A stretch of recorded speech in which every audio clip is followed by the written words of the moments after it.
Assalamualaikum warahmatullahi wabarakatuh. Perkenalkan, nama saya Rahmi Maulidja Pasaribu dengan NIM 419-1131-006 dari kelas PSPK 19B, mata kuliah Kimia Instrumentasi. Di sini, saya akan mempresentasikan hasil rekayasa ide saya yang berjudul Analisis Zat Berbahaya pada Kosmetik Krim Pemutih dengan Metode AAS atau Spektrofotometri Serapan Atom. Adapun jurnal yang menjadi rujukan saya yaitu jurnal dari Purnawijaya yang mana judulnya adalah Analisis Zat Berbahaya pada Kosmetik Krim Pemutih dengan Metode AAS dan Spektrofotometri UV-based. Adapun yang akan dibahas dalam video ini yaitu mengenai isi dari rekayasa ide itu sendiri, yakni yang mencakup bab 1 pendahuluan berisi rasionalisasi permasalahan, tujuan penulisan rekayasa ide, manfaat penulisan rekayasa ide. Untuk bab 2 identifikasi permasalahan berisi permasalahan umum, identifikasi permasalahan. Dan pada bab 3 berisi solusi dan pembahasan, dan pada bab 4 atau penutup berisi kesimpulan dan saran.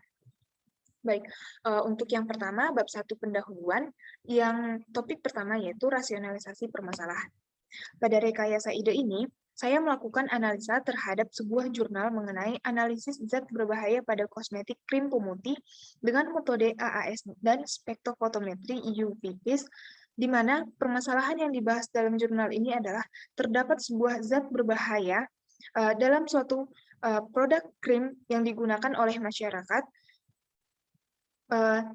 yang mana di dalamnya terdapat kandungan zat berbahaya. Lalu, untuk tujuan penulisan rekayasa ide ini ada dua, yaitu yang pertama untuk mengetahui kandungan zat berbahaya yang terdapat dalam suatu produk krim pemutih dengan metode AAS, dan untuk mengetahui kandungan zat berbahaya yang terdapat dalam suatu produk krim pemutih dengan metode spektrofotometri UV-based. Lalu tujuan yang kedua yaitu untuk mengetahui solusi apa yang dapat dilakukan terhadap permasalahan tersebut. Lalu, adapun manfaat dari penulisan rekayasa ide ini yaitu memberikan inspirasi maupun informasi kepada setiap pembaca mengenai kandungan zat berbahaya yang terdapat dalam krim pemutih wajah tersebut serta upaya yang dilakukan untuk menghindarinya. Lalu selanjutnya mengenai bab kedua yaitu identifikasi permasalahan. Nah, pada tahun 2014, hasil dari pengawasan Badan POM bahwa telah mengidentifikasi 68 kosmetik yang terdapat bahan berbahaya di dalamnya, yang dimana terdapat dari luar negeri dan dari dalam negeri. Dari luar negeri terdapat 32 jenis kosmetik, sedangkan dari dalam negeri terdapat 36 jenis kosmetik. Sehingga dengan adanya hal seperti itu, BPOM mengeluarkan peringatan kepada publik atas kosmetik yang berbahaya dengan tujuan supaya masyarakat tidak lagi menggunakan produk tersebut karena dapat berpengaruh terhadap kesehatan.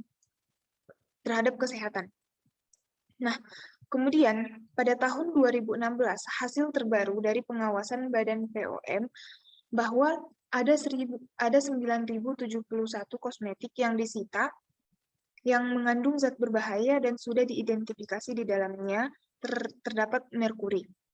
Selain itu, juga terdapat zat lain yang berbahaya seperti hidronium, asam retionat, dan juga bahan pewarna merah K3, merah K10, dan Sudan 6.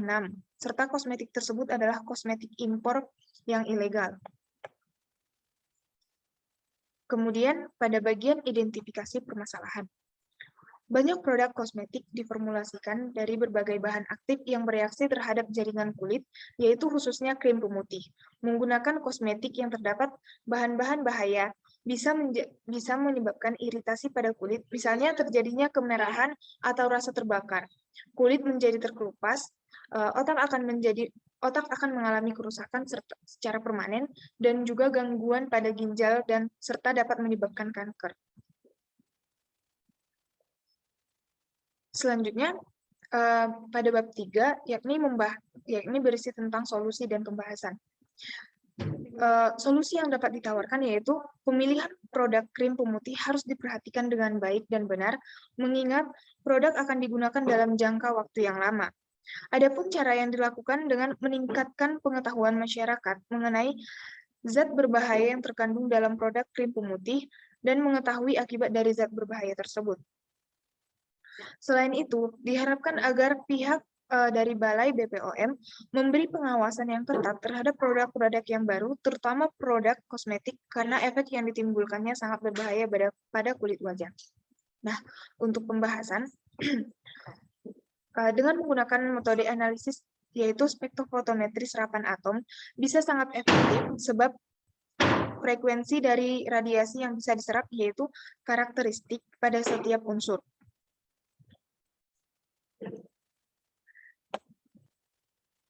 Nah, pada tiap unsur bisa memberikan serapan atom terhadap panjang gelombang yang sangat khas, dan kemudian lampu yang digunakan sebagai analisis logam tertentu bisa melepas energi yang diserap sebagai energi cahaya hanya terdapat pada gelombang yang dikehendaki serta spesifik terhadap unsur tersebut.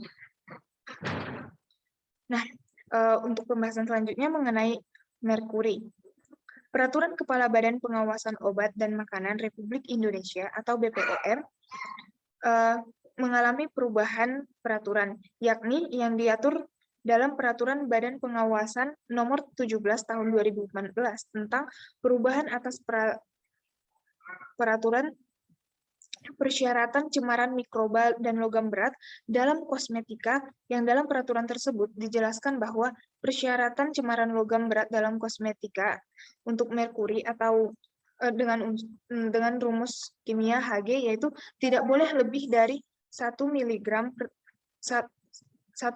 atau 1 mg per liter. Selanjutnya, berdasarkan peraturan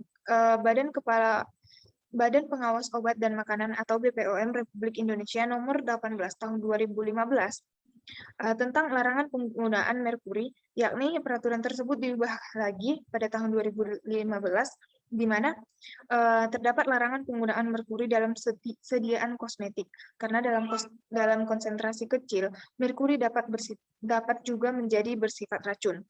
Penggunaan merkuri bisa menyebabkan berbagai hal, yaitu dimulai dari perubahan pada kulit sehingga akhirnya bisa menimbulkan bintik-bintik hitam di kulit, alergi, lalu iritasi pada kulit.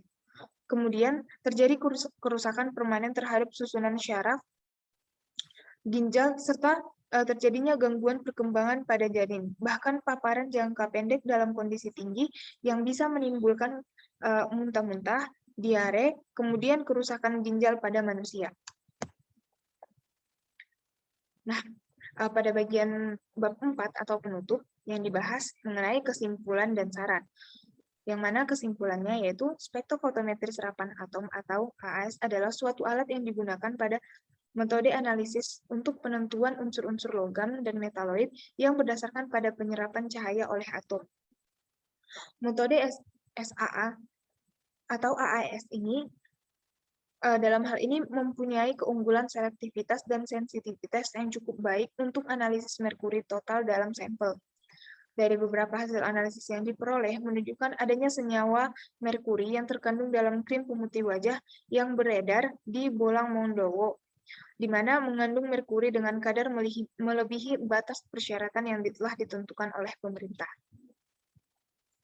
Kemudian untuk saran yaitu diharapkan pihak produsen kosmetik pemutih wajah tidak menggunakan senyawa merkuri sebagai bahan untuk memutihkan wajah atau sebagai bahan yang dimuat di dalam kandungan kosmetik. Dikarenakan melanggar peraturan Menteri Republik Indonesia Nomor 445 Menkes per 5 tahun 1998. Lalu yang kedua, kepada pihak konsumen yang menggunakan krim pemutih supaya lebih berhati-hati dalam membeli dan menggunakan produk kosmetik. Sebaiknya produk yang digunakan sudah melalui izin dari Departemen Kesehatan Republik Indonesia.